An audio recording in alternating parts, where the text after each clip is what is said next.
Hello future doctors. आज हम लोग अपना एफएसटी का कंप्लीट डिस्कशन करने जा रहे हैं आज के सेशन में। बच्चों, एक तरफ से सभी क्वेश्चंस आप देख लीजिए और उम्मीद है पेपर कुछ आसान और कुछ टफ 2025 के लेवल में आपको मिल रहे हैं। और एक तरफ से सारे क्वेश्चंस हम लोग देखते हैं। जैसा हम लोग को मालूम है बच्चों कि अब हम लोग जिस उद्देश्य से लगे हुए हैं वो है अब पढ़ने का अधिकार सबको और डॉक्टर बनने का अधिकार भी सबको। बच्चों, आते हैं क्वेश्चन नंबर 1 पे, जो काफी मतलब इस तरह का सवाल अक्सर आ जाता है। 500 ग्राम आपको दिया गया है। क्वेश्चन नंबर 1 में बेटा 500 ग्राम आपको दिया गया है स्टीम। तो एक तरफ स्टीम लिखेंगे हम और 100 डिग्री सेल्सियस पर है और ये आपका 500 ग्राम है और एक तरफ 50 ग्राम ऑफ आइस है और आइस आपकी 50 ग्राम दी गई है 0 डिग्री सेल्सियस पे। रिजल्टेंट टेम्परेचर निकालना है। इसका एक मेथड होता है, जब कभी भी आप स्टीम आइस के मिक्सचर में जाएंगे या स्टीम वाटर के मिक्सचर में जाएंगे तो हम एक काम कर लेते हैं कि पहले प्री एज्यूम कर लेते हैं कि टेम्परेचर हमारा मिक्सचर का जो होगा वो 100 डिग्री सेल्सियस रहेगा और मिक्सचर में मिलेगा वाटर। अब बच्चों एक बात सुनिएगा ध्यान से, जब आपकी ये स्टीम 100 डिग्री के वाटर में आएगी तो आपको जो स्टीम हीट निकालेगी that is called available heat. Steam से कितनी हीट बाहर आ रही है और अवेलेबल हीट में आपकी स्टीम m इंटू LV में जाएगी और स्टेट केवल बदलेगी और 500 ग्राम और LV की वैल्यू होती है 540, यानी स्टीम आपकी कंप्लीट जो है वो वाटर में कन्वर्ट हो गई। अब अगर आइस आपकी वाटर में जा रही है 100 डिग्री में तो आइस को रिक्वायर्ड है, आइस को जरूरत है हीट की, तो रिक्वायर्ड हीट आ जाएगी। सबसे पहले आइस आपकी मेल्ट कर जाएगी MLF, फिर पानी जो बनेगा उसका टेम्परेचर 0 से 100 तक लाना पड़ेगा। 50 gram into 80 plus 50 into 1 specific heat water की और टेम्परेचर चेंज 100 माइनस 0। ये बच्चों बहुत कम है और अवेलेबल हीट आपकी बहुत ज्यादा है। अगर कभी ऐसी सिचुएशन आती है तो स्टीम की हीट बहुत ज्यादा होने से मिक्सचर का टेम्परेचर 100 डिग्री सेल्सियस रहेगा। कंप्लीट स्टीम हमारी जो है वो कंडेंस नहीं होगी और हमारा मिक्सचर का टेम्परेचर आपका 100 डिग्री सेल्सियस रहेगा। ये क्वेश्चन हम लोगों का, आइए आते हैं question number 2। Nucleus disintegrate into 2 nuclear fragment. एक बड़ा न्यूक्लियस, इसकी इनिशियल वेलोसिटी 0, मोमेंटम 0। जब ये टूट जाता है तो ये हमारा मास m1 और मास m2 में टूट रहा है। बेटा इसकी वेलोसिटी v1 v2 है, तो क्योंकि टूटने पर मोमेंटम इक्वल एंड ऑपोजिट हो जाएंगे तो हमारे पास आ जाएगा m1 v1 m2 v2 numerically equal. Initial momentum 0 है, final momentum initial momentum equal करेंगे तो m1 m2 m1 v1 बराबर माइनस, तो इसका मतलब माइनस से कोई मतलब नहीं, तो हमारा मोमेंटम इक्वल और ऑपोजिट आ जाएगा। हमारे पास m1 अपॉन m2 की वैल्यू आ जाएगी v2 अपॉन v1। वेलोसिटी का रेशियो कितना दिया है 1:8, इसका मतलब 8:1, तो मास का रेशियो निकल आया। अब अगर फाइंड करेंगे आप radius of nucleus mass number की पावर 1/3, यानी मास की पावर 1/3 के प्रोपोर्शनल है, तो रेडियाई का रेशियो हो जाएगा, मास को हम m1 m2 भी कह सकते हैं और ये आ जाएगा होल 1/3। तो हमारे पास आ जाएगा 8 अपॉन 1/3 करेंगे, 8 का क्यूब रूट आ जाएगा 2, राइट आंसर आ जाएगा 2:1। क्वेश्चन नंबर 2 का राइट आंसर है 2:1। बच्चों आते हैं क्वेश्चन नंबर हम लोग 3rd नंबर पे। इस क्वेश्चन में आपको बताया जा रहा है कि the centripetal force equation will be given by. ध्यान से सुनिएगा कि अगर हम यहां पर लेते हैं तो ये हमारा नॉर्मल रिएक्शन है और इसका कंपोनेंट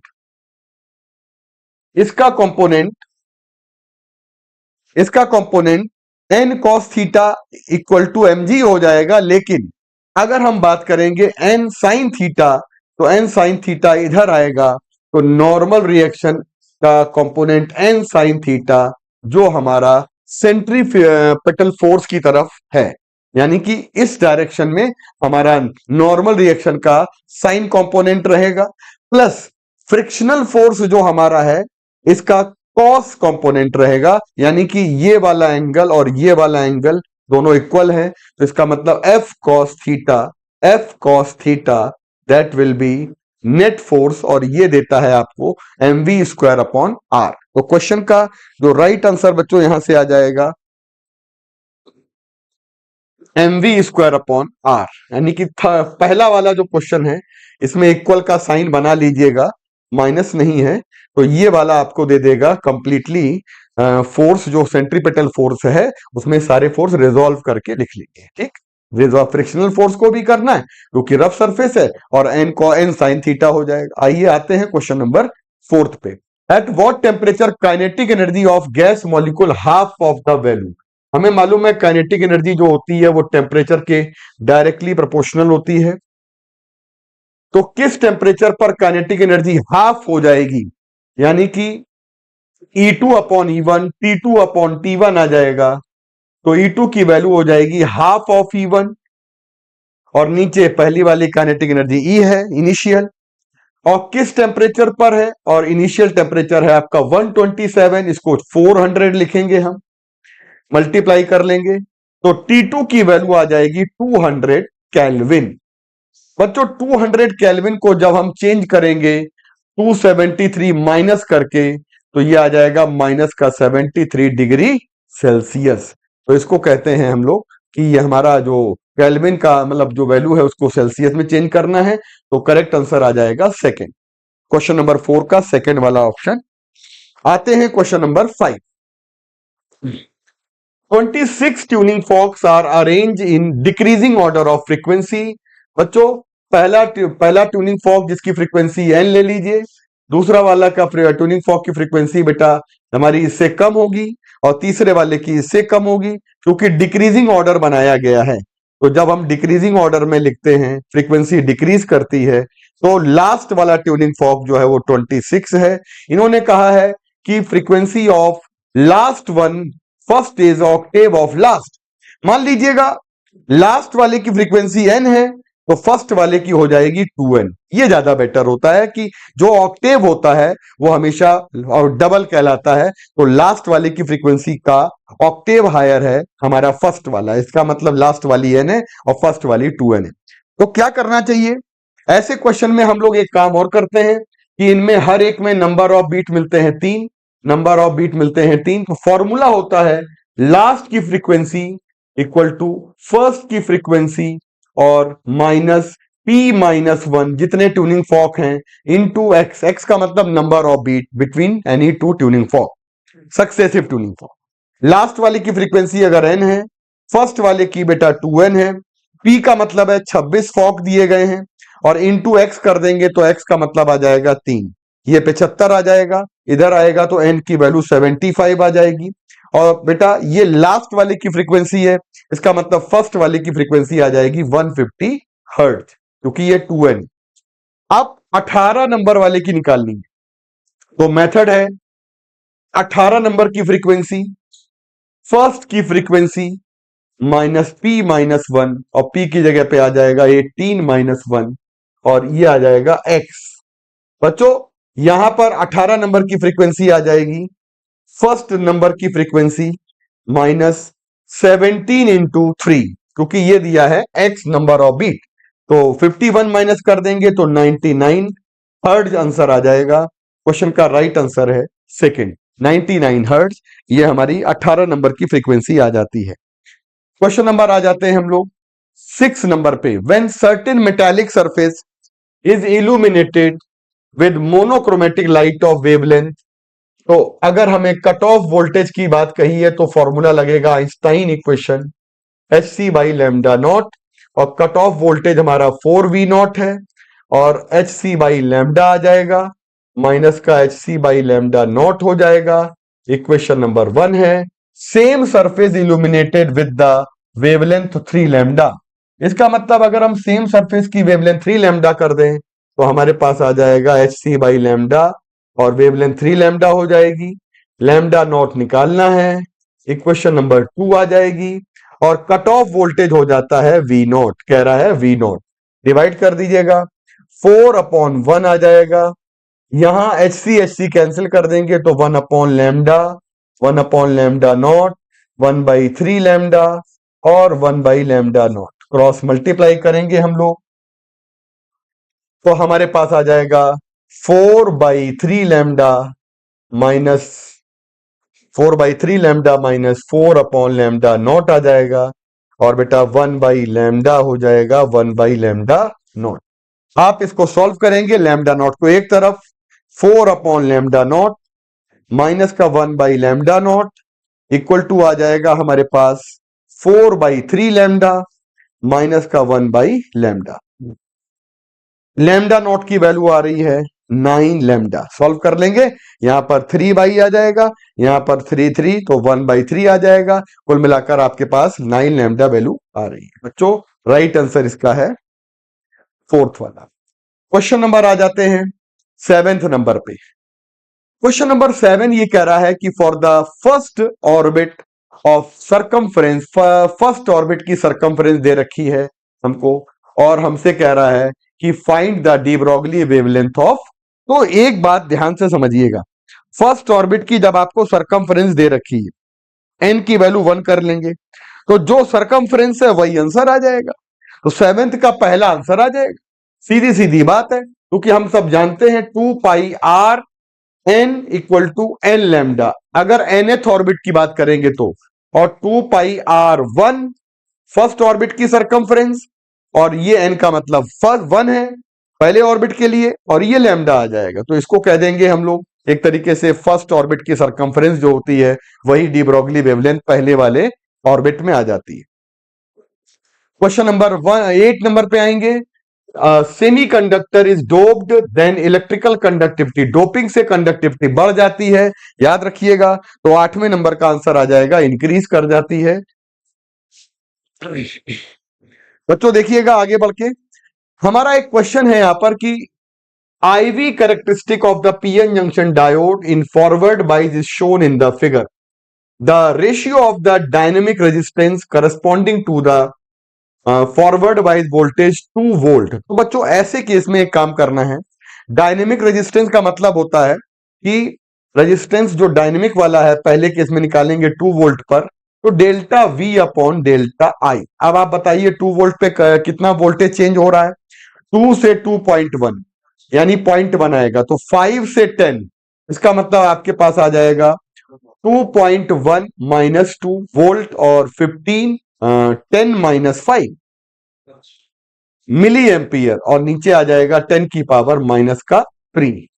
तो ये R1 है। R2 की वैल्यू कितनी आ जाएगी, R2 का निकालेंगे तो 4 से 4.2, तो 4 से 4.2 तो करंट आ जाएगी हमारे पास 250, यानी कि आपके पास delta V upon delta I निकालेंगे तो 4 से 4.2, तो 4.2 माइनस 4 वोल्ट अपॉन 250 माइनस का 200, और नीचे पावर आ जाएगी 10 की पावर माइनस का 3।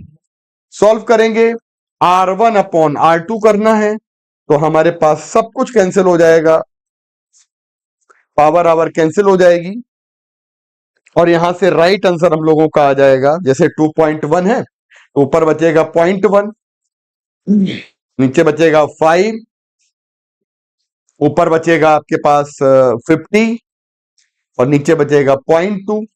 देख लीजिए पॉइंट कैंसिल हो गया और यहां से आंसर आ जाएगा 5:1। तो करेक्ट ऑप्शन आ जाएगा सेकंड वाला 5:1। आते हैं क्वेश्चन नंबर हम लोग 10। If we need a magnification, और मैग्निफिकेशन हमको चाहिए m की वैल्यू 500, और कंपाउंड माइक्रोस्कोप ट्यूब की लेंथ दी गई है, इसको आप 200 mm की जगह पर आप इसको 20 सेंटीमीटर लिखेंगे। And objective length of focal length, आपकी ऑब्जेक्टिव की फोकल लेंथ दी गई है 10 सेंटीमीटर, और बच्चों आपको आई पीस की फोकल लेंथ फाइंड करनी है। तो 2025 के पेपर में जो आपका क्वेश्चन बना था जिस एनसीईआरटी की लाइन से, इसका फॉर्मूला ही अपने आप में बहुत इंपॉर्टेंट है। तो L अपॉन FO मतलब dl यानी कि l into D upon fo into fe। Formula होता है लेंथ अपॉन fo आ जाएगा, d अपॉन fe आ जाएगा। मेरे बच्चों यहां पर l की वैल्यू कितनी है 20 और fo की वैल्यू आ जाएगी 10 और d की वैल्यू होती है 25 सेंटीमीटर। fe की वैल्यू निकालनी है और ये आ जाएगा 500। आप सॉल्व करेंगे तो हमारे पास ये आ जाएगा अप्रॉक्स fe की वैल्यू 0.1 सेंटीमीटर यहां से आएगी। तो ये अप्रॉक्स आ जाएगा आपका fe इक्वल टू 0.1 सेंटीमीटर, यानी mm में दिया है तो 1 mm हमारा आंसर आ जाएगा। तो करेक्ट ऑप्शन आ जाएगा 10th वाले का 4th। बच्चों क्वेश्चन नंबर हम आ जाते हैं When an object 11 नंबर पे is kept at a distance of 40 centimetre from the concave mirror, आप कॉनकेव मिरर से ऑब्जेक्ट को रखते हैं 40 सेंटीमीटर पर एंड फोकल लेंथ निकालनी है। Image is form at a distance of 20, object रखा है 40 पर, u बराबर आ जाएगा माइनस का 40 एंड डिस्टेंस हमारी इमेज निकाल बनती है v बराबर माइनस का 20 और ये इमेज है और ये ऑब्जेक्ट है। तो आपको फोकल लेंथ निकालना है मिरर फॉर्मूला लगा के 1 upon f equal to 1 upon v plus 1 upon u करेंगे। 1 अपॉन एफ इक्वल टू आ जाएगा 1 अपॉन माइनस का 20 और माइनस का 1 अपॉन आ जाएगा आपके पास माइनस का 40। 1 बाई एफ आ जाएगा और ये माइनस का साइन आ जाएगा, दोनों ऐड हो जाएंगे। 2 ऊपर माइनस का 3 बाई आ जाएगा हमारे पास 40। तो एफ की वैल्यू आ जाएगी माइनस का 40 बाई 3 सेंटीमीटर। ऑप्शन नंबर 1 11 का पहला ऑप्शन है। क्वेश्चन नंबर आ जाते हैं हम लोग, domain formation can not occur, कभी भी डोमेन फॉर्मेशन आपका मालूम है कि डायामैग्नेटिक में नहीं होता है, ये आपको याद करने वाला सवाल है। डोमेन फॉर्मेशन आपका डायामैग्नेटिक में नहीं होता है। बच्चों आते हैं क्वेश्चन नंबर 12 के बाद आते हैं 13 नंबर पे। क्वेश्चन नंबर 13 में आप two ends of PN junction को अगर हम कनेक्ट कर देते हैं तो कोई करंट नहीं बनती है, नो करंट, क्योंकि दोनों एंड को जब हम कनेक्ट कर देंगे तो हम पी और एन को जोड़ देंगे तो हमारी कोई करंट नहीं बनती है। There will be steady current from N side to P side. इन्होंने क्या कहा, there will be a steady current from N side to P side, there will be no current, current तो बनेगी नहीं। And there will be steady current from P side to N side, there may और may not be current depending upon the resistance. नहीं, कभी भी हम लोग याद रखते हैं कि जो पीएन जंक्शन में डिप्लेशन लेयर होती है उसको पार करने के लिए इलेक्ट्रॉन को हमें डिफ्यूज कराने के लिए पोटेंशियल डिफरेंस रिक्वायर्ड होता है। हम अगर दोनों को जोड़ देंगे पी और एन को तो करंट बनने वाली नहीं है, क्योंकि पोटेंशियल बैरियर बना बनाया पहले से तैयार है। ठीक, तो पहला वाला आंसर आ जाएगा 13 का फर्स्ट वाला ऑप्शन, 13 का फर्स्ट आंसर आ जाएगा। क्वेश्चन नंबर आ जाते हैं 14 पर। 14 पे कह रहा है कि हमारे पास in the circuit combination of diode gates दिया है ए एट 0, ए दिया है 0 और बी दिया है 5, यानी कि बी आपको दिया है हाई, ये लो है और ये हाई है। मतलब ऐसी स्टेज में कभी हम 5 वोल्ट नहीं कहते हैं, लो और हाई करते हैं, मतलब हाई का मतलब 5 हो जाता है। तो अब ये है हमारा, ये जो गेट है ये हमारा कौन सा गेट है बेटा, एंड गेट है। एंड गेट में ये हमको 0 ही देगा और यहां से जब 0 जाएगा तो कुल मिलाकर हमको और गेट जो है वो 0 देगा। इसका मतलब राइट आंसर जो है वो 0 ही आएगा फर्स्ट। ठीक, अगर मान लीजिए 1 आ जाता तो हम उसको 5 वोल्ट कह देते, क्योंकि 0 का मतलब है 0 वोल्ट और 1 का मतलब है 5 वोल्ट। तो करेक्ट ऑप्शन हमारा 0 वोल्ट आ जाएगा। क्वेश्चन नंबर आ जाते हैं हम लोग 15 पर। The weight of an aeroplane flying in the air is balanced by, तो जो वेट होता है हमारा ये बैलेंस किया जाता है। एक तो अपथ्रस्ट लगता है ना, अपथ्रस्ट भी तो होता है। तो कोई हमारा ऐसा बर्नौली थ्योरम में जैसे हम लोग फ्लाई ऑफ करते हैं तो जैसे पढ़ते हैं vertical component of the thrust created by air, and ये तो नहीं होगा। And force due to reaction of the gases, ये भी नहीं है। Upthrust of air which will be equal to the weight of air having the same volume as in plane, नहीं भाई, पूरा का पूरा वजन के बराबर हो।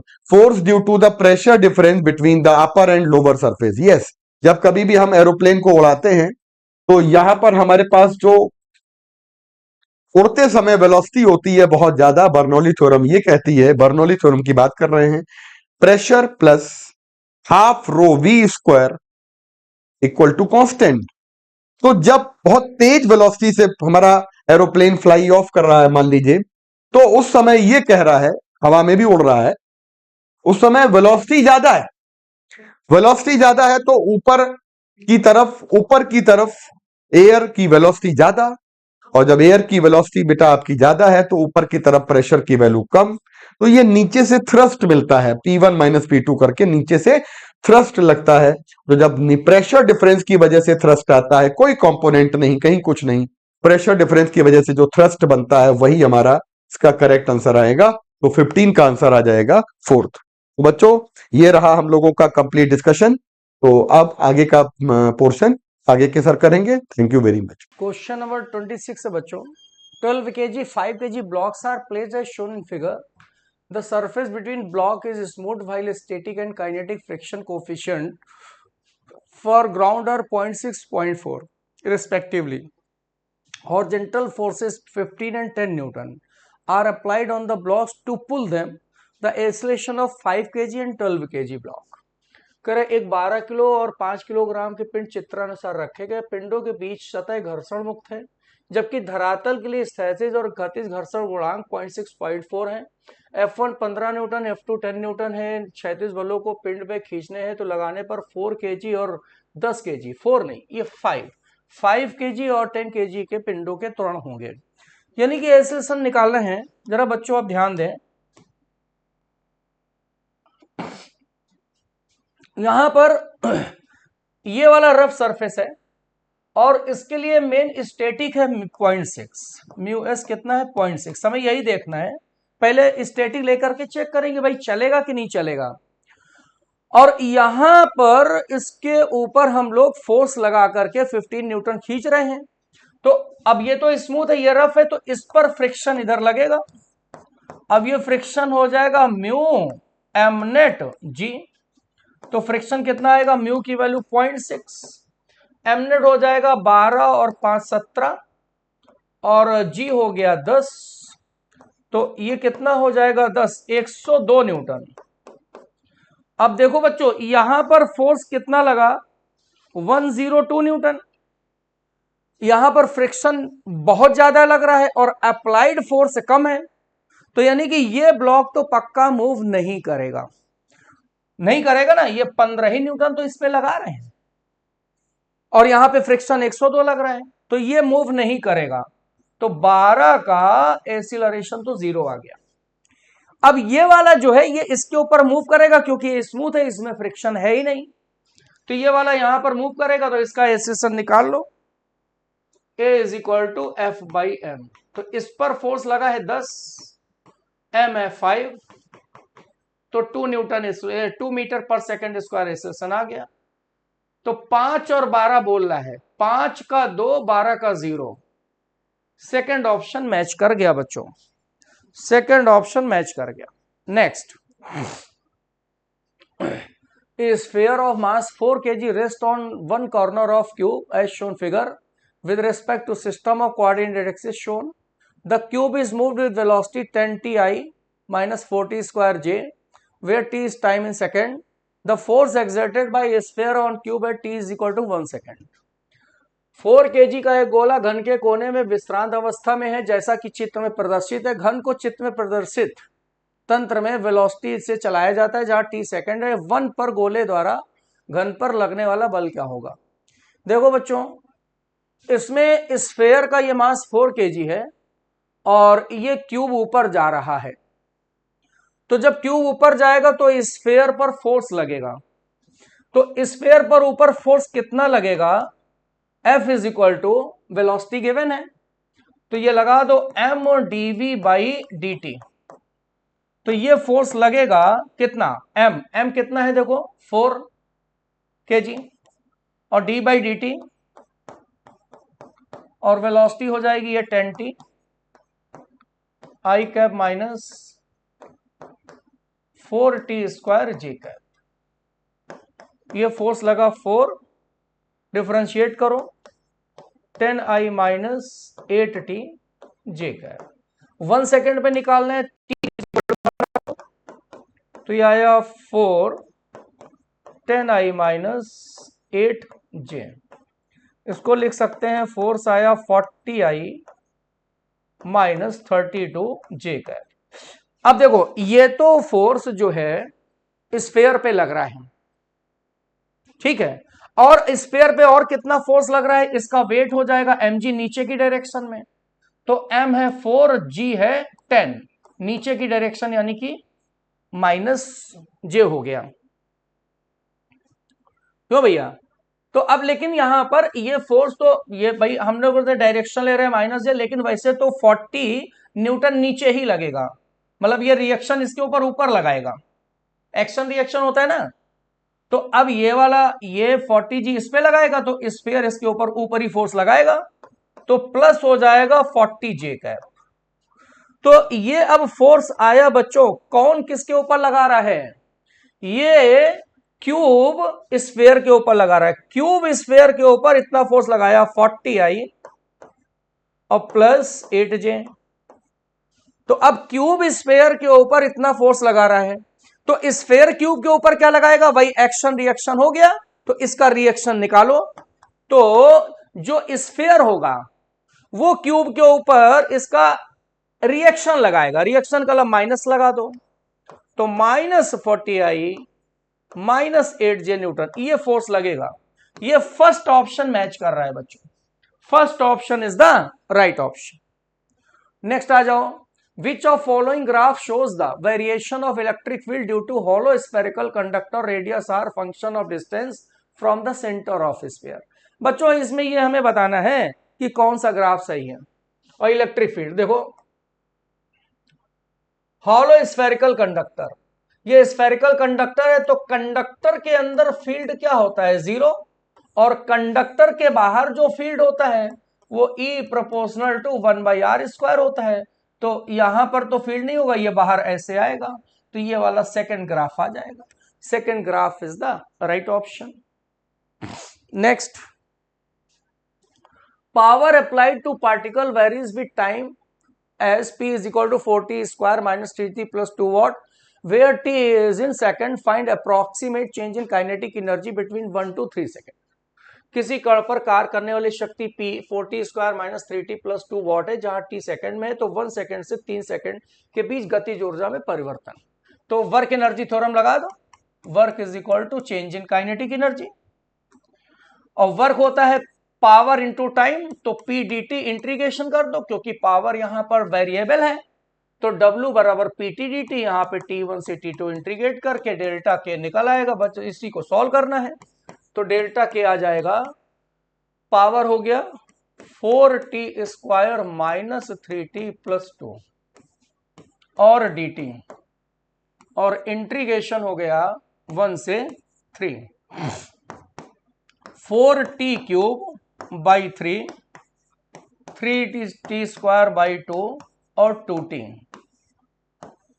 1 3, यहां पे वैल्यू रखो, 4 इंटू 3 की पावर 3/3, तो 3 स्क्वायर हो जाएगा, 3 स्क्वायर का मतलब 9 आ जाएगा, ये 3 त्रिका 9 त्रिक 27/2 आ जाएगा, 3 2 जा 6 आ जाएगा, और माइनस में 1 रखेंगे तो ये 4/3 आ जाएगा, माइनस 3/2 आ जाएगा, प्लस 2 आ जाएगा।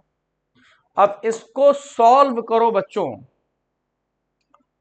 देखो 9 चौको 36 दूना 72 आ गया, माइनस 27 और 6 दूनी 12/2 ये आएगा, माइनस यहां पर ये करो 2 4 जा 8 माइनस 3 3 जा 9/3 2 जा 6 प्लस 2 है ना, ये कितना हमें मिलेगा भैया,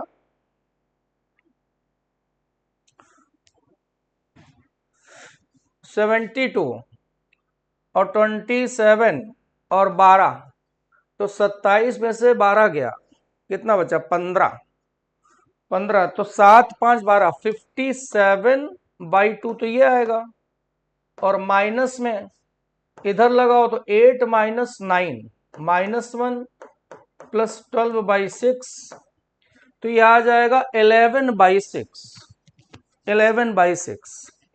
तो ये हमें मिला डेल्टा के इज इक्वल टू 57/2 माइनस 11/6। 3 का ऊपर नीचे मल्टीप्लाई करो, 3 सत्ते 21, 3 पच्चे 15, 17, 6 माइनस 11/6। तो ये कितना हो गया, 11 माइनस हो गया 160/6।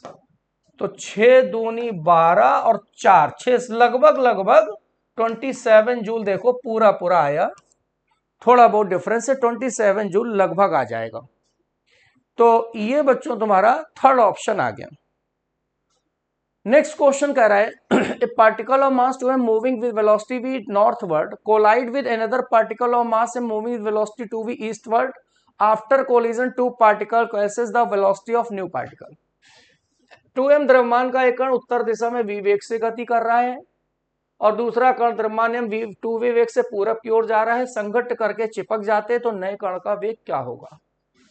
देखो डायरेक्शन क्या होता है बच्चों, east west north south. East में आई कैप, वेस्ट में माइनस आई, यहां पर जे होता है, ये माइनस है। तो पहला पार्टिकल 2m v वेलोसिटी से नॉर्थ में जा रहा है, 2m v वेलोसिटी से नॉर्थ में जा रहा है और दूसरा पार्टिकल जा रहा है 2v से ईस्ट में। इसको ऐसे बना लो कि यहां बना लो, पहला पार्टिकल 2m v वेलोसिटी से नॉर्थ में जा रहा है और दूसरा पार्टिकल मास m 2v वेलोसिटी से ईस्ट में जा रहा है। फिर दोनों कंबाइंड हो जाते हैं तो इनकी वेलोसिटी हमें कॉमन निकालना है। कंजर्वेशन ऑफ लीनियर मोमेंटम लगा दो बच्चों, वो सब में अप्लाई होता है, कैसा भी कोलिजन हो। तो यहां मोमेंटम हो जाएगा 2mv, ईस्ट में जा रहा है तो आई कैप, ये हो जाएगा 2mv नॉर्थ में जा रहा है तो जे कैप, और यहां पर 2m 3m और v आ गया, m कॉमन लेके हो गया कैंसिल। मॉड ले लो तो मॉड में ये क्या हो जाएगा, 4v square plus 4v square is equal to 3v dash हो गया, है ना। तो 3v डैश बराबर कितना आ गया, 8v स्क्वायर यानी कि 2√2v। तो v डैश आ गया 2√2v/3 और डायरेक्शन क्या आ जाएगी, नॉर्थ ईस्ट। नॉर्थ ईस्ट का मतलब आंसर तुम्हारा सीधा सीधा पहला आंसर मैच हो गया। तो 20 नंबर का फर्स्ट ऑप्शन मिल गया बच्चों। इसके बाद आते हैं, if LCR represent inductance, capacitance, resistance respectively, then which of following does represent dimension of frequency। इसमें फ्रीक्वेंसी बताना है। तो फ्रीक्वेंसी का जो है वो नहीं, एंगुलर फ्रीक्वेंसी का फॉर्मूला होता है जो जैसे CR होता है, तो CR होता है टाइम, CR क्या होता है, टाइम। तो इसका उल्टा कर दो 1/CR, यही फ्रीक्वेंसी हो जाएगा बस। C/R होगा नहीं, L/R भी टाइम होता है और √CR/ भी नहीं होगा, √RC भी नहीं होगा। तो इसमें L/R टाइम होता है, लेकिन जो टाइम हो जाएगा अगर R/L होता तो फ्रीक्वेंसी होता। तो CR एक्चुअली में टाइम कांस्टेंट होता है, तो 1/CR फ्रीक्वेंसी हो जाएगा। थर्ड ऑप्शन मिल जाएगा बच्चों। कह रहा था acceleration of particle varies with speed v as a is equal to 10 minus 0.2 v square, the maximum speed attained by particle। यदि त्वरण a बराबर 10 माइनस 0.2 v स्क्वायर है तो अधिकतम वेग। देखो अगर v मैक्स हो जाएगा, वेलोसिटी मैक्सिमम, तो इसका मतलब कांस्टेंट हो गया। कांस्टेंट का मतलब v मैक्स हो गया डिफरेंशिएशन इसका 0, और ये डिफरेंशिएशन का मतलब एक्सीलरेशन 0। तो बस इसी में एक्सीलरेशन 0 रख दो, 10 माइनस 0.2 v स्क्वायर इधर ले आओ, 0.2 v square is equal to 10, तो v स्क्वायर आ जाएगा 10/0.2। तो ये कितना आ जाएगा, पॉइंट हटाओ तो 50 आया, तो v कितना आ जाएगा √50, 50 अंडर रूट लिख सकते हैं 5√2, 55 25 दूनी 50, 5√2 मीटर पर सेकेंड। फोर्थ आंसर बच्चों इसमें मैच कर रहा है। नेक्स्ट देखो बेटा, A long straight wire carries steady current 5 ampere. Magnetic field at point 10 centimeter away from the wire is. एक लंबे समांतर तार में 5 एम्पीयर की धारा प्रवाहित हो रही है, तार से 10 सेंटीमीटर की दूरी पर बिंदु पर चुंबकीय क्षेत्र क्या होगा? तो लॉन्ग वायर है तो चुंबकीय क्षेत्र का फॉर्मूला लॉन्ग वायर के थ्रू होता है mu naught upon 2 pi I by r. Solve करो, ये हो जाएगा 2 इंटू 10 की पावर -7. करंट 5 हो गई, डिस्टेंस 10 सेंटीमीटर 0.1 हो गया, 5 दूनी 10 हो गया, 10 की पावर -7, -1 ऊपर जाएगा 10 हो जाएगा, 10 टू दी पावर -5 टेस्ला हो जाएगा. तो पहला ऑप्शन इसका सीधे सीधे मैच कर रहा है. First option is the right option. Next बच्चों, find equivalent resistance between AB के बीच तुल्य प्रतिरोध निकालो. देखो ये अच्छा क्वेश्चन है. AB के बीच, AB ये है तो बच्चे ये सिमेट्री बनेगा. इसका रूल क्या होता है, AB ये लाइन है, अब इस लाइन AB जिसके अबाउट निकालना है उस लाइन के परपेंडिकुलर जो वायर आर है सिमेट्रिकल वे पे वो बेकार हो जाते हैं. यानी कि इसमें ये वाला और ये वाला दो रेजिस्टेंस वायर बेकार हो जाएंगे, ये बेकार हो जाएंगे, यानी कि इनको बंद कर दो, ये बेकार हो गया, ये खत्म हो गया सिमेट्रिकल में भाई, इसके पोटेंशियल सेम हो जाएंगे, और ये भी बेकार हो गया, ये बेकार हो गया, ये. अब इतना स्ट्रक्चर बचा, अब इतने स्ट्रक्चर का निकालो. देखो यहां से सेल लगाओगे, ये ऐसे ले आओ यहां पे, है ना, अलग से, तो ये करंट इसमें जाएगी, इसमें ऐसे आ जाएगी, तो ये तीनों हो जाएंगे किसमें, सीरीज में. 3R हो गया. ये करंट ऐसे जाएगी इन तीनों में, तो ये तीनों आपस में किसमें हो गए, 3R सीरीज में. 3R ये R और ये 3R पैरेलल हो गया, तो पैरेलल लगाओ 1/RP is equal to 1/3R plus 1/3R, और ये वाला हो गया 1/R. 3 का ऊपर नीचे मल्टीप्लाई कर दो, 3 2 5, 5/3R हो गया, तो रिजल्टेंट आ गया पैरेलल में 3R/5. फोर्थ ऑप्शन बच्चों मैच हो गया. Fourth option is the right option. Next, the potential difference between AB in figure R2 है. AB के बीच विभवांतर निकालो. देखो A से हम लोग को इधर मान लो चलना है, करंट 3 एम्पियर जा रही है, तो A से स्टार्ट होंगे तो VA हो गया, इसका पोटेंशियल पॉजिटिव होगा निगेटिव होगा, क्योंकि करंट हायर से लोअर पोटेंशियल की ओर जा रही है, तो VA. अब यहाँ पे माइनस से प्लस से माइनस बैटरी में जा रहे हैं तो -6 हो जाएगा. इसमें 3 एम्पियर की करंट जा रही, करंट की डायरेक्शन में हो जाएगा तो -3 × 6 हो जाएगा. माइनस से प्लस जा रहे हैं तो +9 हो जाएगा.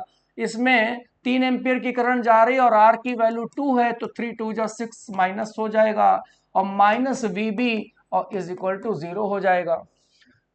तो कितना आ गया, VA माइनस VB. क्षेत्रिक 18 और +9 इज इक्वल टू 0, तो VA माइनस VB आ गया. -9 उधर ले जाएंगे +9, लेकिन इन्होंने पूछा VB माइनस VA, तो माइनस का मल्टीप्लाई कर दो, तो ये -9 वोल्ट आ गया. यानी कि ऑप्शन नंबर 3 मैच कर गया है बच्चों. Next, when 3 identical bulbs 100 watt 200 volt rating connected in series to a 200 volt supply, तो power drawn by them. Series में है तो सीरीज में बच्चों पावर होता है 1/P1 1/P2 1/P3, तो 1/PS सीरीज में हो गया 1/100 1/100 1/100, तो ये हो जाएगा 3/100. यह सीरीज का पावर आ गया 100/3 वॉट. फोर्थ आंसर आ गया 100/3 what. 27. A small particle released from rest at distance 3R from center of earth and reaches the earth surface. If escape velocity from the earth surface V, the speed V of particle when it reaches the surface. पृथ्वी के केंद्र से 3R दूरी से छोटा कण छोड़ा जाता है, पृथ्वी की त्रिज्या R है, स्वतंत्र रूप से गिरता है और पृथ्वी की सतह पर पहुंचने पर चाल v हो जाती है। यदि पृथ्वी की सतह से पलायन में v हो तो v का मान बताओ। देखो बच्चों, इसको सॉल्व करते हैं। ये पृथ्वी हो गई अर्थ, और केंद्र से यहां से ये डिस्टेंस हो गई 3r, और यहां से पार्टिकल छोड़ा जाता है। तो अर्थ इसको ग्रेविटेशनल फोर्स से अट्रैक्ट कर लेगी, तो पार्टिकल सीधा अर्थ पे आएगा। ठीक है, और रेडियस अर्थ की r हो गई है। तो अब जब ये पार्टिकल यहां से छोड़ा जाएगा और सरफेस यानी कि पार्टिकल बी पर आ जाएगा, तो जब बी पर आ जाएगा तो बी पर वेलोसिटी निकालनी है। v कहां है? सतह पर, यानी कि v वेलोसिटी क्या है यहां पे? Reaches the earth surface. तो speed v of particle when reaches surface, surface velocity निकालनी है। तो बच्चों केवल a और b पर कंजर्वेशन ऑफ एनर्जी लगा दो। b पर एनर्जी और इज इक्वल टू a पर एनर्जी। तो b पर एनर्जी एक तो काइनेटिक हो गई हाफ mv², और पोटेंशियल अर्थ के साथ हो जाएगी -G m/r। ये पोटेंशियल एनर्जी हो गई। और उसके बाद में अब यहां पर एनर्जी लगा दो। यहां से चलना स्टार्ट हुआ है, तो a पर केवल पोटेंशियल एनर्जी होगी -Gm, और अपॉन यहां से यहां तक डिस्टेंस हो गई 3r। ठीक है, m कॉमन लेके हम लोग क्या कर सकते हैं? कैंसिल कर सकते हैं बेटा। हमें v निकालना है, तो देखो हाफ, अच्छा 2 का मल्टीप्लाई भी कर दो, 2 का मल्टीप्लाई कर दो तो v² माइनस ये आ जाएगा यहां पे 2Gme/r। यहां से इधर ले आएंगे तो प्लस में हो जाएगा 2Gme/3r। ठीक है, या ऐसा करो बेटा, हमें v निकालना है तो इसको उधर ले जाओ, तो ये माइनस और ये उधर प्लस रहने दो। इसको इधर करो तो इसको रहने दो क्या? माइनस, और इसको उधर ले जाएंगे तो ये हो गया प्लस। बोलो भैया। अब बेटा देखो, एस्केप वेलोसिटी v है तो ve² बराबर हो जाएगा 2Gme/r। ये हो जाएगा 2Gme/r, ये v² हो गया, और 2Gme/r ये हो जाएगा v²/3 हो जाएगा। 3 माइनस 3v-1 तो 2/3 v² आ गया v²। तो v इज इक्वल टू आ जाएगा √2/3 तो ये आंसर देखो थर्ड वाला बच्चों मैच कर रहा है। Third option is the right option. ठीक है बच्चों, चलो आगे चलते हैं।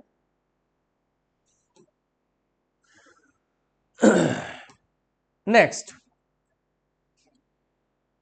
The power of black body at temperature 300 kelvin is 1000 watt. Its surface area approximately 300 kelvin ताप वाले कृष्ण की शक्ति 1000 वाट है, तो सतह का क्षेत्रफल निकालना है। ये पावर दिया है, तो हम लोगों को मालूम है क्यू, एनर्जी जो रेडिएट होती है वो होता है a sigma T⁴ into time, यही तो होता है फार्मूला क्यू का, ये होता है Q/T कर दो तो ये हो जाएगा सिग्मा T⁴, और ये पावर हो गया सिग्मा T⁴। अब हमें एरिया निकालना है, तो एरिया क्या हो जाएगा P/सिग्मा T⁴। तो पावर कितना है 1000, और सिग्मा की वैल्यू कितनी है 5.67 10⁻⁻8।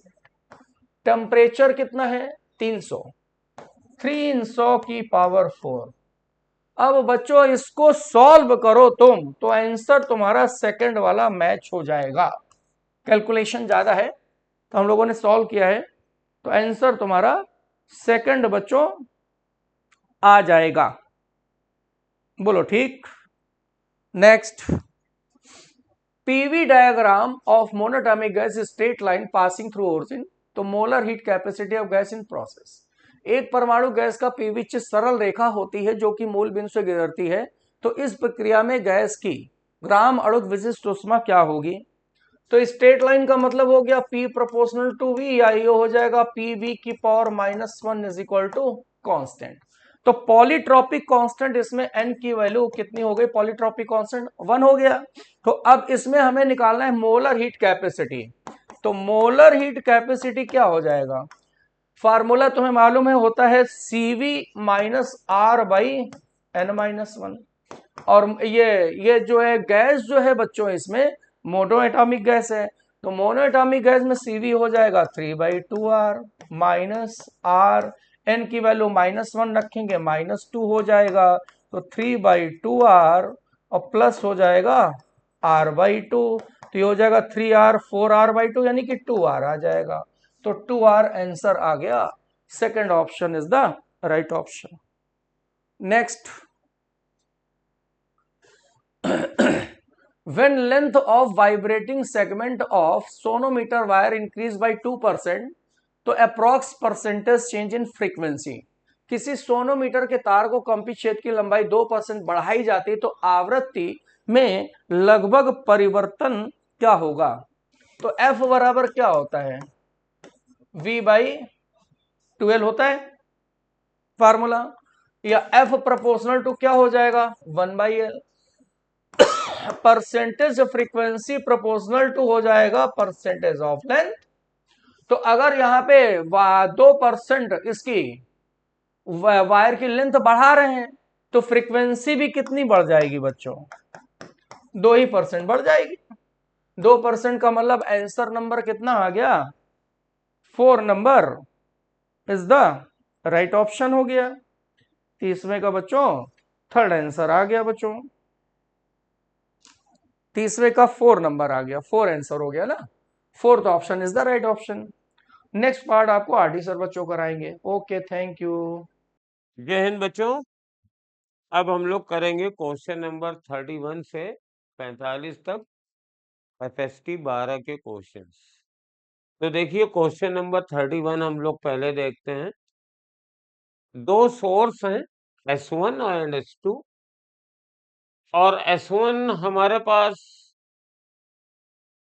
10⁻15 फोटॉन्स पर सेकेंड प्रोड्यूस कर रहा है और वेवलेंथ 5000 है, और दूसरा source S2 1.2 into 10⁻15 photons per second कर रहा है और वेवलेंथ 5100 है। पावर का रेशियो निकालना है। पावर ऑफ द सोर्स क्या होती है, पावर ऑफ द सोर्स होती है एनर्जी एमिटेड, एनर्जी एमिटेड पर सेकेंड। तो अगर मान लीजिए नंबर ऑफ फोटॉन्स n निकल रहे हैं और एक फोटॉन की वेवलेंथ लैम्डा है, तो एक फोटॉन की एनर्जी hc/लैम्डा है, तो पावर बराबर हो जाएगा NHc/लैम्डा। तो P2/P1 क्या होगा, P2/P1 हो जाएगा N2/λ2 और नीचे N1 और λ1। इस फॉर्मूले को हमने यूज कर लिया। अब N2 कितना है, N2 है 1.2 इंटू 10⁻15, N1 सिर्फ 10⁻15 है, और λ2 नीचे रहेगा, ये 5100 है और ये ऊपर 5000 है। अब इसको हमें सिंप्लीफाई कर लेना है, और जब इसको सिंप्लीफाई करेंगे तो ये तो कट जाएगा, ये डबल जीरो भी कट जाएगा, तो ये आ जाएगा 1.2 इंटू 50/51। अब इसको हमें कैलकुलेट करना है, तो 60/51 आ गया, मल्टीप्लाई कर दिया भाई 1.2 इंटू 50, तो 60/51 कितना होगा ये आपको कैलकुलेट करना पड़ेगा। तो जब कैलकुलेट करेंगे तो काफी क्लोज कैलकुलेशन है, लेकिन कई चीजों को हम लोग डिस्कार्ड कर सकते हैं, जैसे 1 से छोटा तो नहीं आएगा, 1 भी नहीं आएगा, 1 से बड़ा ही होगा। आपका जो क्वेश्चन पेपर है उसमें ये है 1.02, तो 1.02 into 10 to the power 15 into 5000 upon 10 to the power 15 into 5000, ये आया।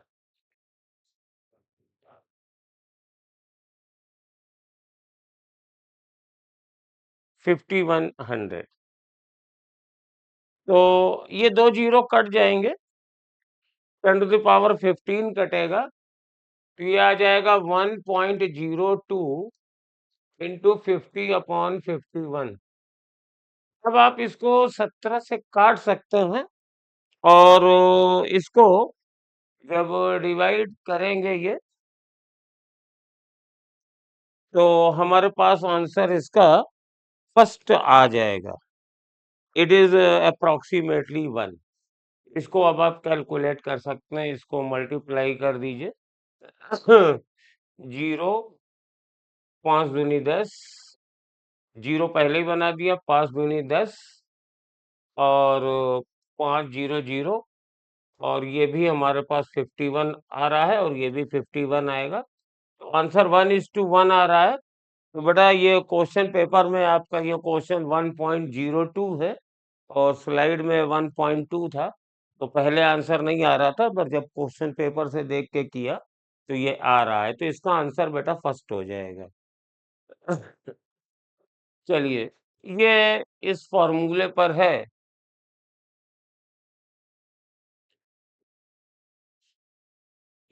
क्वेश्चन नंबर 32 थ्योरी का है। तो एंगुलर सेपरेशन क्या होता है फ्रिंजेस का? तो फ्रिंज सेपरेशन बराबर होता है बीटा बराबर लैम्डा डी अपॉन डी, और बेटा एंगुलर विड्थ होती है लैम्डा अपॉन डी। अब आप दोनों को चेक करिए।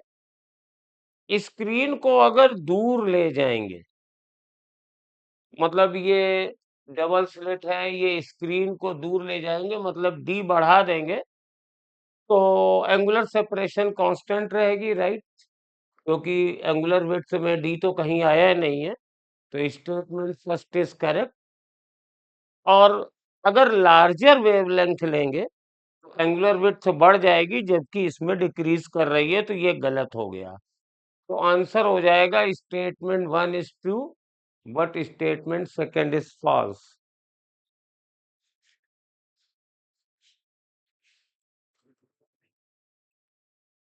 तो इसका आंसर हो जाएगा फर्स्ट वाला हो जाएगा। ठीक, बढ़िया क्वेश्चन था।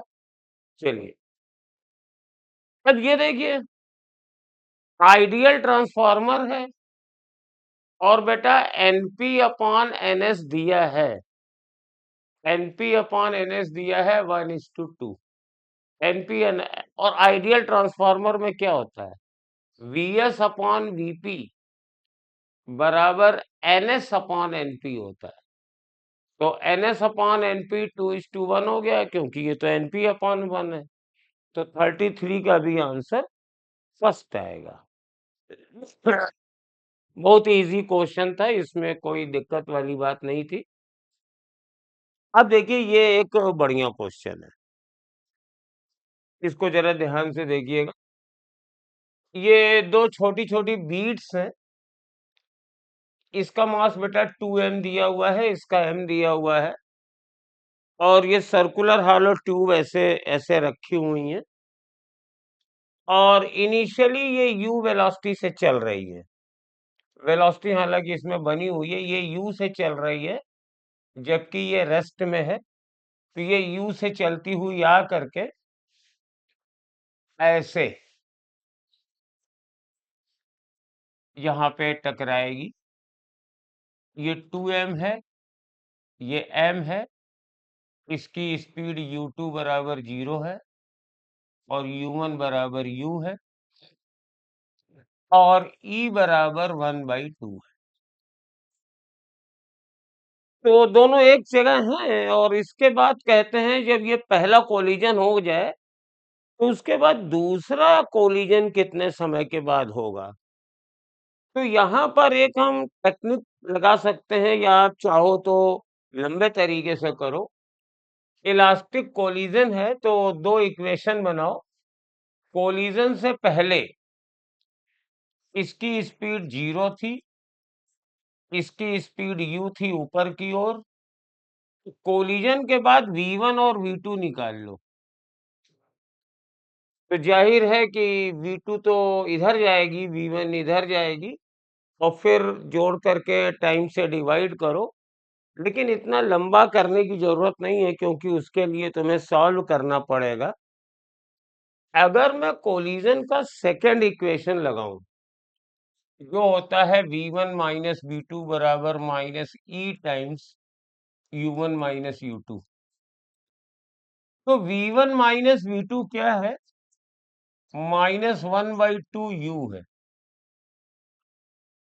v1 माइनस v2 क्या है? एक्चुअली v1 माइनस v2 है स्पीड ऑफ 1 रिलेटिव टू 2 है, और ये माइनस ई बाई 1/2u है, u/2 है। तो इसको अगर हम अपने कॉन्टेक्स्ट में सोचें, अगर मैं कोलिजन के बाद इसको रेस्ट में मान लूं, तो इसकी वेलोसिटी u/2 होगी, नीचे वाले की। यही v1 माइनस v2 का मतलब है, वेलोसिटी ऑफ सेपरेशन।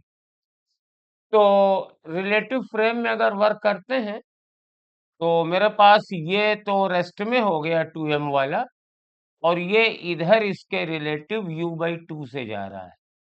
तो दूसरा कोलिजन जब ये इधर से घूम के आएगा तब होगा। तो टाइम कितना लगेगा? इसको 2πr चलना है, और वेलोसिटी इसकी u/2 है। तो आंसर 4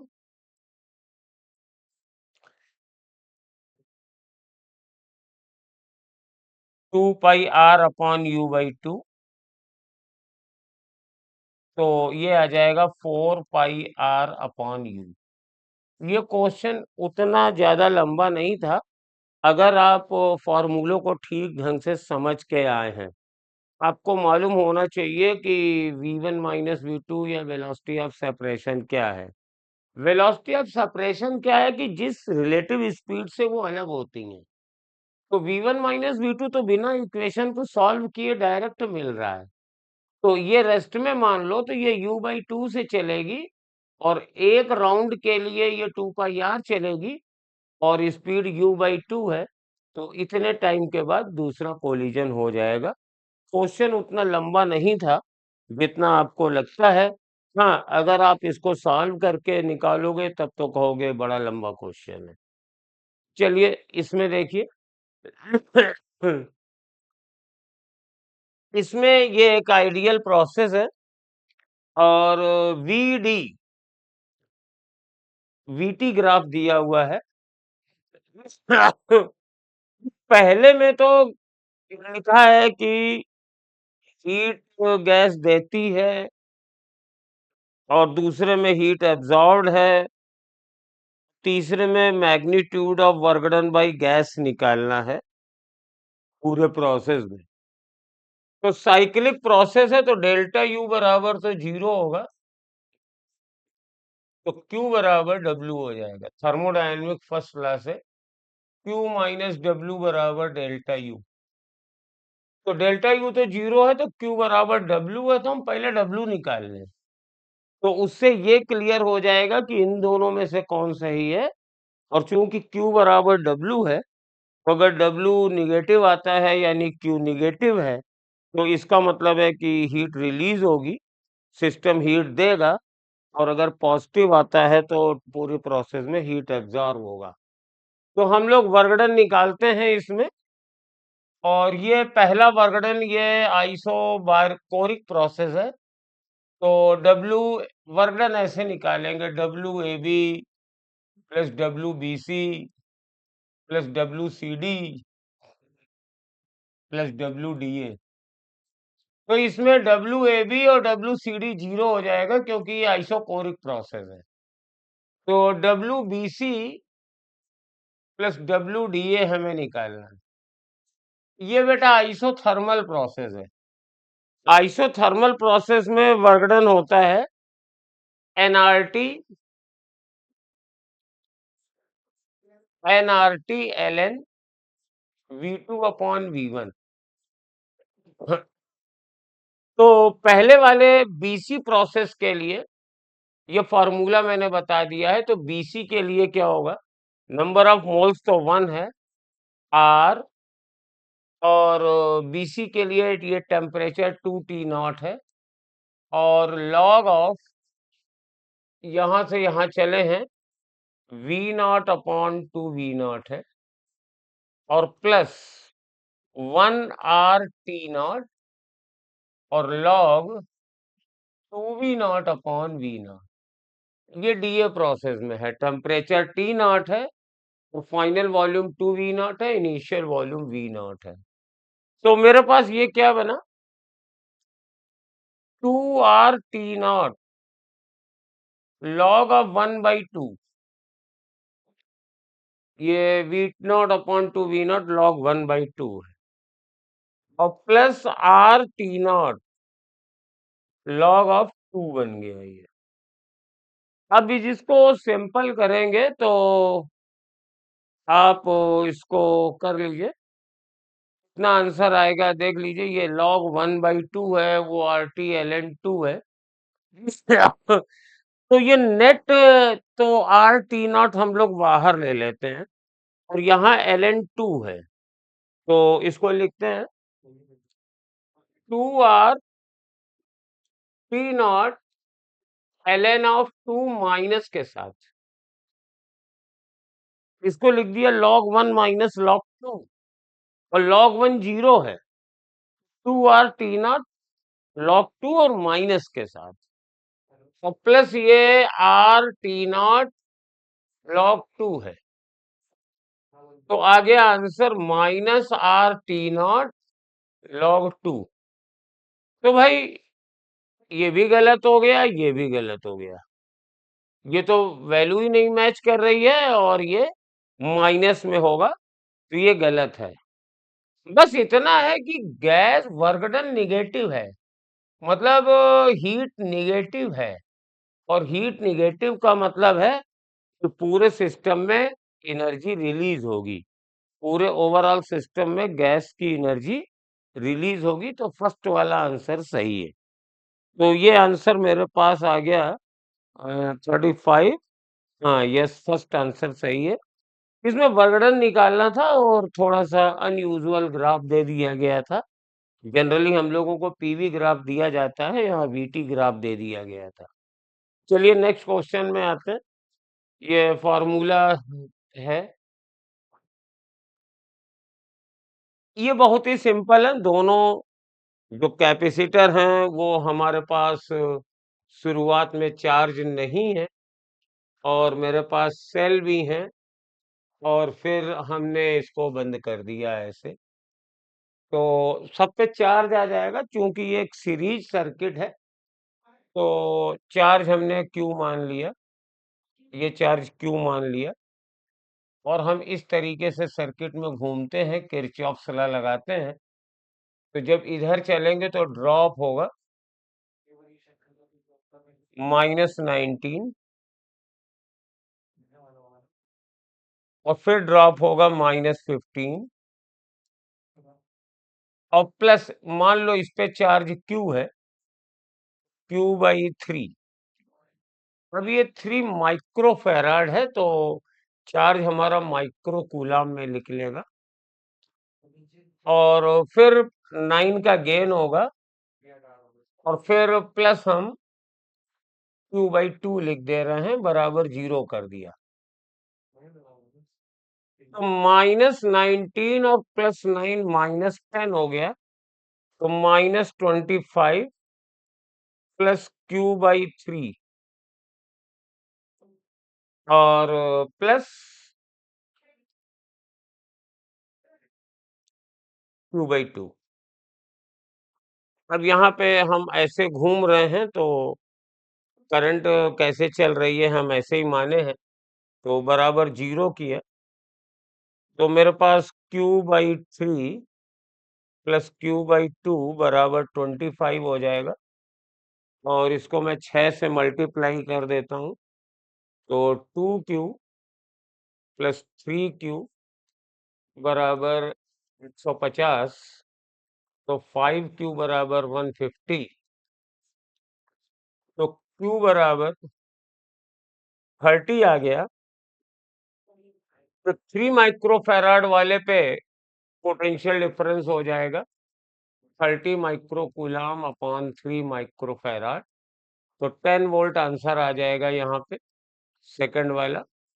सिंपल बिल्कुल सर्किट पर बेस्ड क्वेश्चन था, तो आंसर आपका 10 वोल्ट आ जाएगा। सीधे पहले क्यू निकाल लीजिए, फिर किरचॉफ लॉ से ये कर लीजिए। ये एक फ्लूइड मैकेनिक्स का क्वेश्चन है। दो इमिसिबल लिक्विड्स हैं, रिफ्रैक्टिव इंडेक्स √2 एंड 2√2, और एक वसल में इक्वल हाइट h तक भरे हुए हैं। h हाइट है और एक का रिफ्रैक्टिव इंडेक्स √2 है, एक का 2√2 है, और अपरेंट हाइट की हमें डेप्थ निकालनी है। तो आप जानते हैं h/μ1 ये कॉलम वाइज में h1/μ1 प्लस h2/μ2 होता है अपरेंट हाइट। तो h/√2 है और फिर h/2√2 है। तो यहाँ पर आप एलसीएम ले लीजिए 2√2, तो ऊपर आ जाएगा 3h, तो अपरेंट हाइट आ जाएगी 3h/2√2।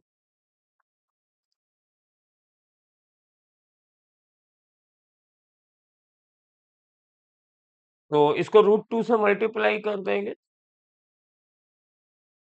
तो आ जाएगा 3√2h अपॉन √2 2 इंटू 2 4। फर्स्ट वाला आंसर हो जाएगा। थोड़ा सा आंसर के साथ छेड़खानी कर दी गई है और फर्स्ट आंसर इसका मैच करेगा।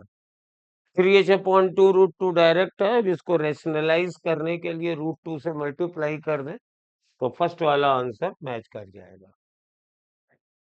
ये एक इलेक्ट्रोमैग्नेटिक वेव का इक्वेशन है और इलेक्ट्रिक फील्ड भी ये बी दिया हुआ है, ये बी दिया हुआ है ये। तो बी बराबर है 3 × 10⁻⁻8 और ई बराबर हो जाएगा बी इंटू सी। तो बी है मेरे पास 3 × 10⁻⁻8 और सी होता है 3 × 10⁻8, तो आंसर आ जाएगा 9। और यहीं से ये आंसर मेरा मैच कर गया, सेकंड वाला आ जाएगा क्योंकि किसी का एम्पलीट्यूड 9 और नहीं आ रहा है, और डायरेक्शन इसकी -k की होगी वो भी निकाल सकते हैं, क्योंकि देखो हमारे पास मालूम है ई कैप इंटू बी कैप बराबर सी कैप होता है। ये इलेक्ट्रिक फील्ड के डायरेक्शन में यूनिट वेक्टर, ये मैग्नेटिक फील्ड की डायरेक्शन में यूनिट वेक्टर, और ये वेव की वेलोसिटी की डायरेक्शन में यूनिट वेक्टर। तो मैग्नेटिक फील्ड हमारे पास जे डायरेक्शन में है, ये जे है, और ये बेटा आई कैप है। तो ये क्या हो, तो जाहिर है ये -k डायरेक्शन में हो, क्योंकि जे डॉट के जे क्रॉस के आई होता है और -k क्रॉस जे ये आई आएगा। तो ये सेकंड आंसर ही दोनों तरीके से आएगा। ये दोनों चीजें आपको ठीक से याद होनी चाहिए। और यहाँ सोचिए कि अगर यहाँ k होगा, k क्रॉस जे तो -i होता है, तो k तो हो नहीं सकता है, तो -k क्रॉस जे आई हो जाएगा। तो इलेक्ट्रिक फील्ड की डायरेक्शन भी आ गई और साथ में मैग्नीट्यूड भी मैच कर गया। इसका आंसर सेकंड वाला हो जाएगा 38 का। चलिए देखिए नेक्स्ट क्वेश्चन में, ये बहुत ही सिंपल सा एक क्वेश्चन है। एक एल लेंथ की एक यूनिफॉर्म रॉड है और रेडियस ऑफ गायरेशन कैलकुलेट करनी है और उस एक्सिस के रिलेटिव ज्ञात करनी है। तो ये छड़ का सेंटर है, सेंटर ऑफ द रॉड, छड़ के केंद्र से होकर गुजरने वाले लंबवत अक्ष इससे L/4 डिस्टेंस पर है, यानी ये डिस्टेंस है L/4। तो इसके अबाउट रेडियस ऑफ गायरेशन निकालनी है। पहले मोमेंट ऑफ इनर्शिया निकाल लीजिए। तो यूनिफॉर्म रॉड का मोमेंट ऑफ इनर्शिया इस परपेंडिकुलर एक्सिस के अबाउट होता है ml²/12। और फिर अगर इसके पैरेलल ये निकालनी है तो पैरेलल एक्सिस थ्योरम लगा दीजिए, ml/4 का स्क्वायर। तो ये मोमेंट ऑफ इनर्शिया आ गया, और फिर इसको रेडियस ऑफ डायरेक्शन के लिए m के स्क्वायर के बराबर कर दीजिए। तो m कट जाएगा, तो k स्क्वायर बराबर आ जाएगा L²/12 प्लस L²/16। L²/12 है ये, L²/16। एलसीएम आ जाएगा 48 और 12 चौक 48, तो ये 4L² हो गया। तो 16 तियां 48, तो ये 3L² हो गया। तो k स्क्वायर बराबर 7L² / 48 हो गया। तो रेडियस ऑफ गायरेशन L√7/48 आनी चाहिए। फर्स्ट आंसर इसका आ जाएगा, मिला लीजिए आंसर से। यस, फर्स्ट आ रहा है 39। 40th क्वेश्चन देखिए, बहुत सिंपल है। यहां पर मुझे मैग्नेट इलेक्ट्रिक फील्ड कैलकुलेट करनी है। तो सिंपल सुपरपोजिशन का सिंपल सा क्वेश्चन है, और डिस्टेंस तो सबकी आर ही है, ये भी आर है, ये भी आर है। तो मैं सबकी वजह से इलेक्ट्रिक फील्ड बनाता हूं। 4Q की वजह से ये मान लीजिए इवन है, -2Q की वजह से ये E2 है। तो इसको ऐसे बनाते हैं, ये एक्स एक्सिस है, तो ये 30 डिग्री पर इवन है, और ये हमारे पास नीचे से 30 डिग्री पर मेरे पास E2 है। और बेटा ये जो है ना, ये इधर से 30 है। इस लाइन को बढ़ाओगे तो ये 30 इधर से बनेगी, यानी यहां से 60 बनेगी। तो ये एक ऐसे बनेगी, ये पॉजिटिव डायरेक्शन है, ये E3 है, और ये वाला एंगल भी 30 है। तो ये पहले मैंने डायरेक्शन ठीक से क्लियर कर ली। अब मैं एक्स वाले कंपोनेंट लिखूंगा। पहले E1 लिखेंगे, डायरेक्शन मैंने लिख ली है, माइनस है तो टूवर्ड्स है, माइनस है तो टूवर्ड्स है, और प्लस है तो ये अवे है। ये एंगल 30 है, इसको दोबारा बना लिया। तो E1 कितना हो जाएगा, कि 4Q अपॉन R²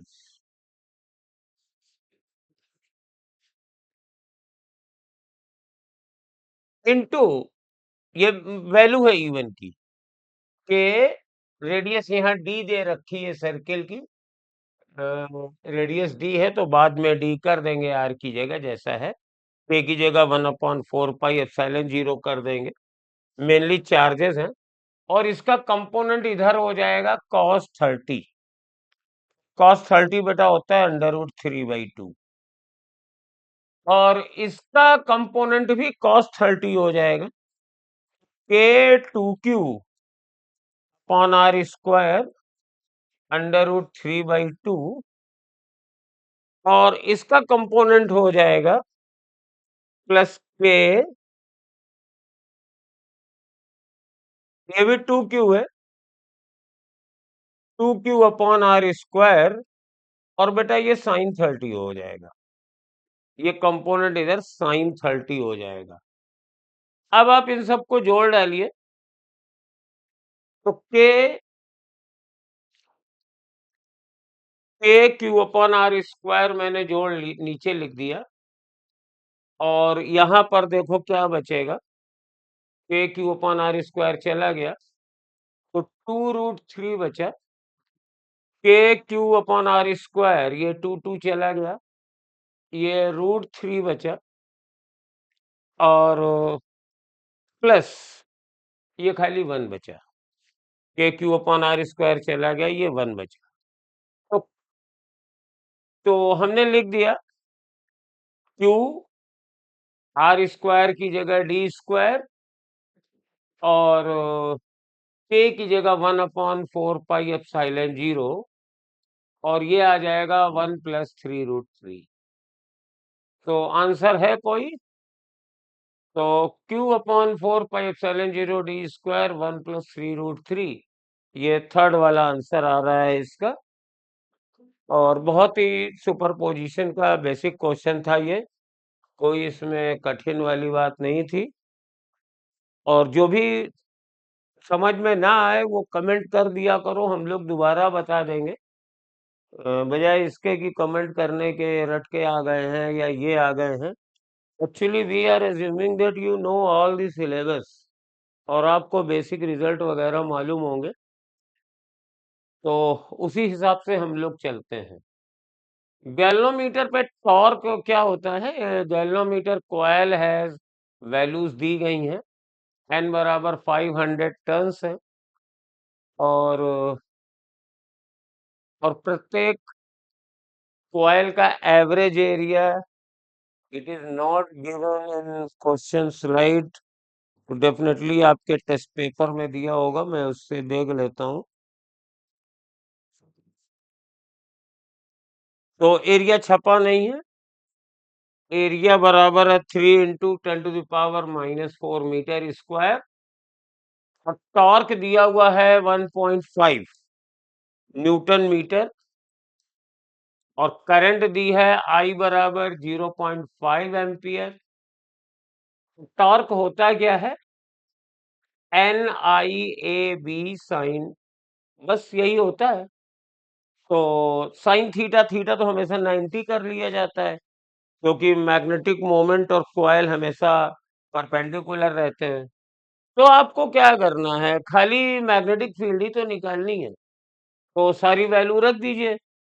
एन की जगह, टॉर्क की जगह 1.5 रख दीजिए, एन की जगह 500 रख दीजिए, एरिया की जगह 1.5 रख दीजिए, और साथ में आई की जगह 0.5 रख दीजिए। तो ये दोनों तो कट ही जाएंगे मेरे ख्याल से।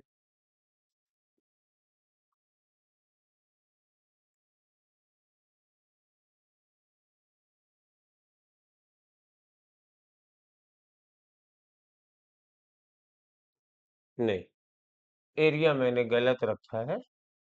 टॉर्क है मेरे पास 1.5, और एरिया है 3 × 10⁻⁻⁴, और करंट है 0.5, और एन है 500। ये है, इसको कैलकुलेट करना है। तो अब देख लीजिए क्या बनेगा। ये 1.5 है, ये 0.5 है, तो ये 3 बनेगा, ये इससे कट जाएगा, तो आ गया 5 × 10⁻⁻², तो 100/5 यानी 20 आ गया। तो 20 टेस्ला इसका आंसर आ रहा है। रिक्वायर्ड मैग्नेटिक फील्ड 20 टेस्ला है, फर्स्ट आंसर। अब कई लोगों को ये समझ में नहीं आ रहा है कि keep the coil parallel to magnetic field. तो मैग्नेटिक फील्ड और कॉइल अगर पैरेलल हैं, तो उनका मैग्नेटिक मोमेंट यानी थीटा बराबर 90 होगा। तो थीटा बराबर यहाँ जिसने 0 ले लिया, फॉर्मूला ये होता है साइन थीटा, और पैरेलल के नाम पे जिसने थीटा 0 ले लिया वो फंस जाएगा, उसका आंसर इनफाइनाइट आ जाएगा। मैग्नेटिक, ये कॉइल मैग्नेटिक फील्ड के पैरेलल है, तो मतलब मैग्नेटिक मोमेंट उससे परपेंडिकुलर है, और ये एंगल मैग्नेटिक फील्ड और मैग्नेटिक मोमेंट के बीच का होता है, थीटा बराबर 90 लेकर के इसको सॉल्व करना है।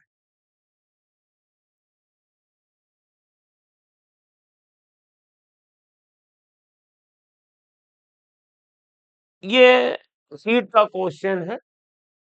आप जानते हैं कि आरएमएस फॉर्मूला होता है √3 RT/m। तो कहते हैं किस टेम्परेचर पर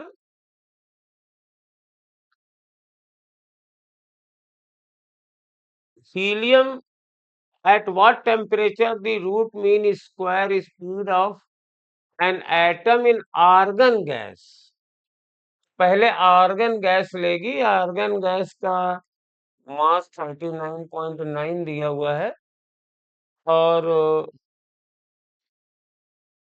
टेम्परेचर मुझे नहीं मालूम है,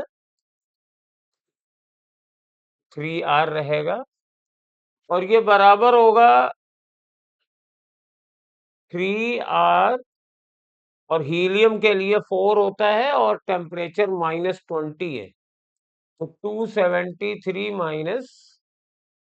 -20, मैंने 73 जोड़ दिया तो 3R तो कट गया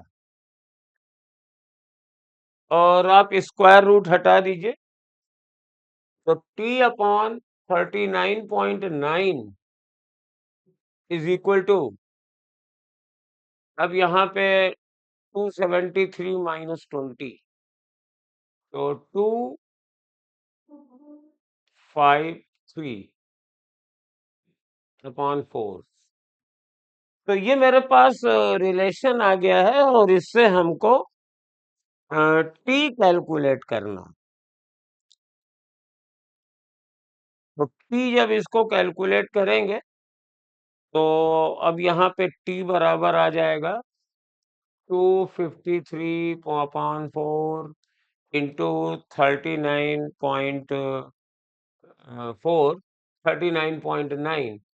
अब इसको जब मल्टीप्लाई करेंगे तो केल्विन में ही है, तो इसको आप कैलकुलेट कर लीजिए, ये फर्स्ट वाला आंसर आ जाएगा 2.52 इंटू 10⁻³ केल्विन नियरेस्ट आएगा। और अगर आप 273.15 जो कि इसमें दिया नहीं है ये लेंगे तो एकदम एग्जैक्ट आ जाएगा, अदरवाइज अप्रोक्सीमेट आंसर टिक कर देंगे।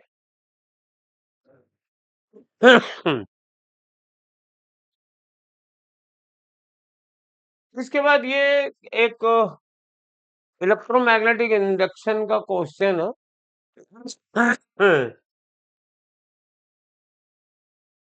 तो हमारे पास प्राइमरी कॉइल में करंट जो है वो 1 मिलीसेकंड में 10 से 0 हो जाती है और म्यूचुअल कोफिशिएंट ऑफ इंडक्शन 4 है। तो ΔΦ/ΔT इन सेकेंडरी कॉइल, जो कि सेकेंडरी कॉइल का ई होता है, ई ये होता है मैग्नीट्यूड में -m ΔI/ΔT in primary coil. मैंने ई की जगह बस ΔΦ/ΔT लिखा है। तो m कितना है, यहाँ ΔT कट जाएगा, तो ΔΦ इन सेकेंडरी कॉइल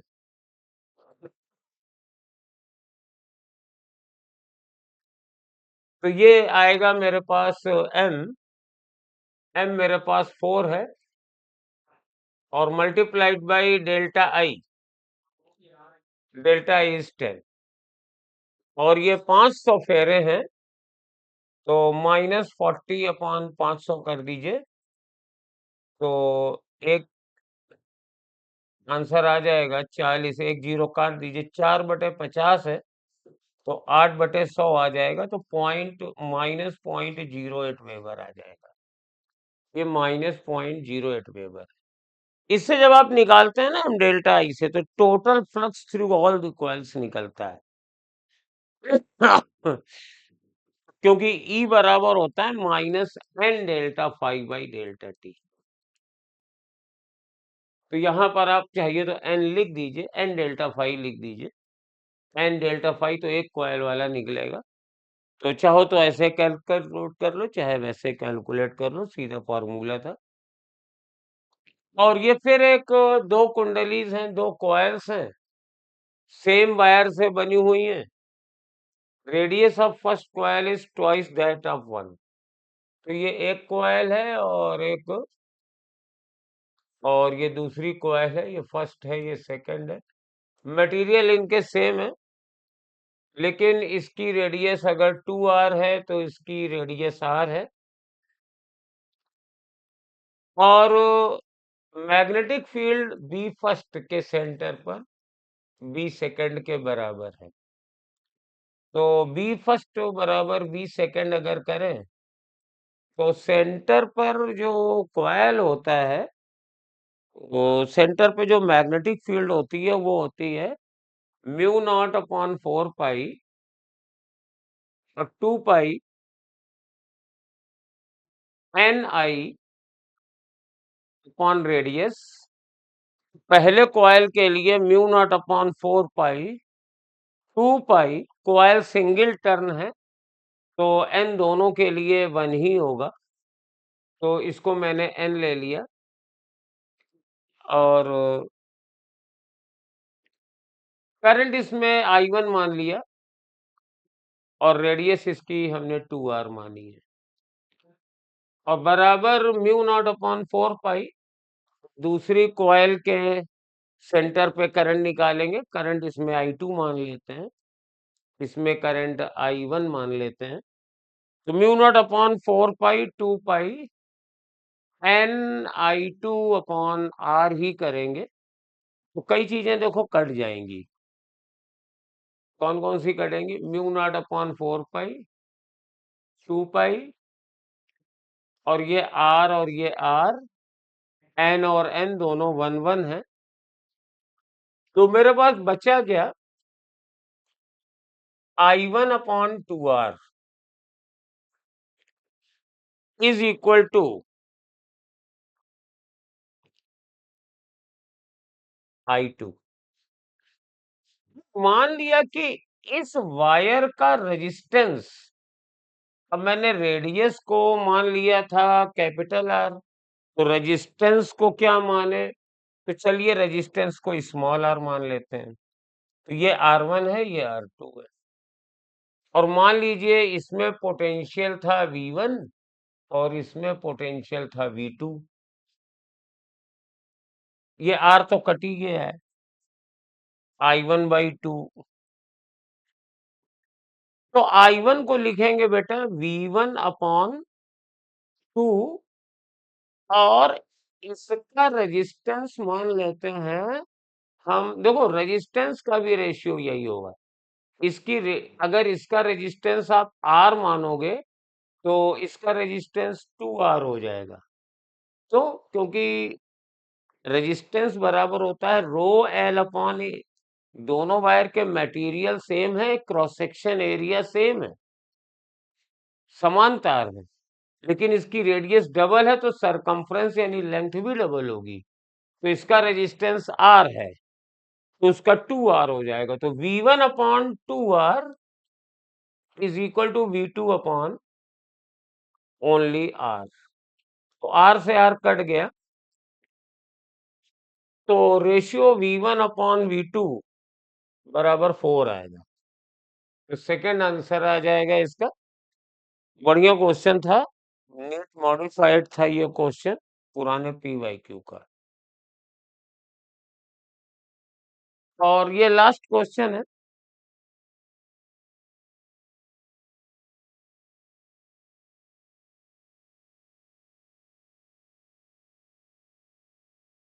कोई escape velocity on the surface of a planet is VE। तो यहां पर escape velocity VE है, तो VE हम लिख देंगे √2gm बाई इस प्लेनेट की रेडियस। ठीक है। Planet shrinks such that radius decreases to 1/4 of the present radius। तो श्रिंक किया और यहाँ पे ये नई रेडियस R/4 हो गई, लेकिन मास तो बेटा वही रहेगा। Then escape velocity on the surface is। अब सरफेस ये है, तो नई वाली escape velocity हो जाएगी 2g, मास नहीं बदलेगा, ये r की जगह r/4 लिख देंगे, तो ये 2ve के बराबर आ जाएगी, डबल ऑफ दैट। तो 45 का आंसर फर्स्ट आ जाएगा। तो आज का पेपर रिलेटिवली थोड़ा इजी था, उम्मीद है आपको अच्छा लगा होगा।